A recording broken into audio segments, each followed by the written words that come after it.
انسان کے جو 5 سینسرز ہیں، 5 حواس، ان میں صرف ایک کان ہے جو آف نہیں ہوتا، باقی چاروں آف ہو جاتے ہیں۔ اب میری آنکھ آف ہو گئی، ٹھیک، میں سویا تو میرے چھونے کی طاقت بھی آف ہو گئی، اور میرے بولنے کی طاقت بھی آف ہو گئی، میرے چکھنے کی طاقت بھی آف ہو گئی، اور میرے دیکھنے کی طاقت بھی آف ہو گئی۔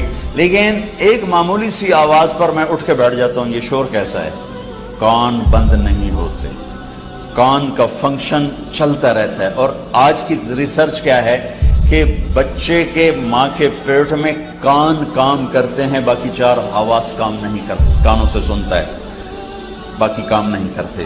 اور موت پر جا کر بھی یہ ختم نہیں ہوتے۔ میرے نبی نے فرمایا کہ جب میت کو تم دفن کر کے واپس جاتے ہو تو تمہارے واپس جانے کے قدموں کی آہٹ وہ سن رہا ہوتا ہے۔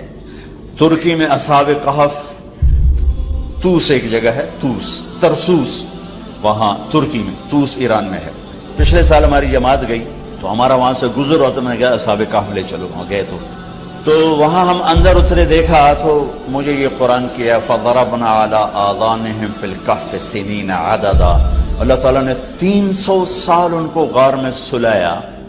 اور آپ آیت پہ غور فرمائیں، ہم نے ان کے کانوں پر پردہ ڈال دیا، حالانکہ کہنا تھا آنکھوں پہ، نیند تو آنکھوں پہ آتی ہے تو آنکھوں پہ پردہ ڈال دیا، اللہ کہ ہم نے ان کے کانوں پہ پردہ ڈال دیا۔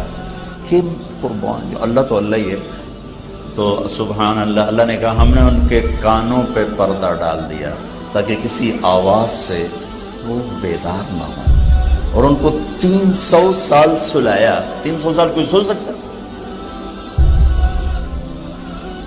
اٹھ کے بیٹھ جاتا ہے آدمی، اور 300 سال سوئے رہے، نہ بھوک نہ پیاس، نہ کوئی جانور، نہ کوئی سامنا بچھو۔